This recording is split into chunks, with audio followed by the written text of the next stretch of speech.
વરસાદના કારણે ગિરનારની લીલી પરિક્રમાને સ્થગિત કરવાનો નિર્ણય લેવામાં આવ્યો છે. વહીવટી પ્રશાસન અને સાધુ સંતોની હાજરીમાં યોજાયેલી બેઠકમાં આ નિર્ણય લેવાયો હતો. ભારે વરસાદના કારણે પરિક્રમાનો મુખ્ય રૂટ ધોવાઈ ગયો છે, જેના પરિણામે સમગ્ર માર્ગ કાદવ કીચડની સામ્રાજ્ય ફેલાઈ ગયું છે અને યાત્રિકો અને ભાવિકોને સુરક્ષાને ધ્યાનમાં રાખીને વહીવટીતંત્ર દ્વારા પરિક્રમાને સ્થગિત કરવામાં આવી છે.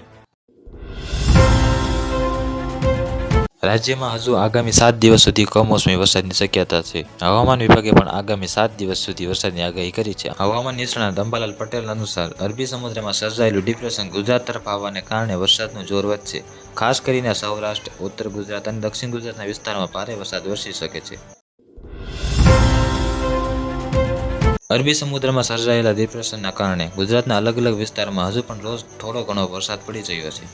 દક્ષિણ ગુજરાત અને સૌરાષ્ટ્રમાં કેટલીક જગ્યાએ વરસાદ પડ્યો છે. તેની સાથે ઉત્તર ગુજરાતમાં પણ અમુક જગ્યાએ વરસાદ નોંધાયો છે. છેલ્લા 24 કલાકના વરસાદના આંકડા જોવામાં આવે તો ભાવનગરના મહુવામાં 81 મીમી વરસાદ નોંધાયો છે, જ્યારે તળાજામાં 77 મીમી, ભરૂચના હાંસોટમાં 72 મીમી, ગાંધીનગરના દહેગામમાં 71 મીમી, છોટાઉદેપુરના ક્વાંટમાં 62 મીમી, ડાંગમાં 59 મીમી, સુરતના મહુવામાં 56 મીમી, ગાંધીનગરમાં 56 મીમી, પંચમહાલના જાંબુઘોડામાં 52 મીમી, છોટાઉદેપુરના બોડેલીમાં 46 મીમી, ભાવનગરના ઘોઘામાં 45 મીમી, કલોકમાં 45 અને કડીમાં પણ 45 મીમી વરસાદ પડ્યો છે.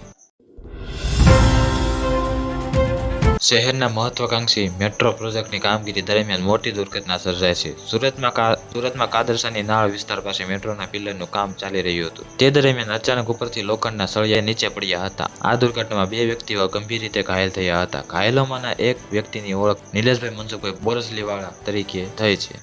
આજ માટે આટલું. જો તમને વિડીયો ગમ્યો હોય તો વિડીયોને લાઇક કરી દેજો, ચેનલને સબસ્ક્રાઇબ કરી બેલ આઇકન ઓન કરી દેજો. મળીએ નવા સમાચારની અપડેટ સાથે. ધન્યવાદ.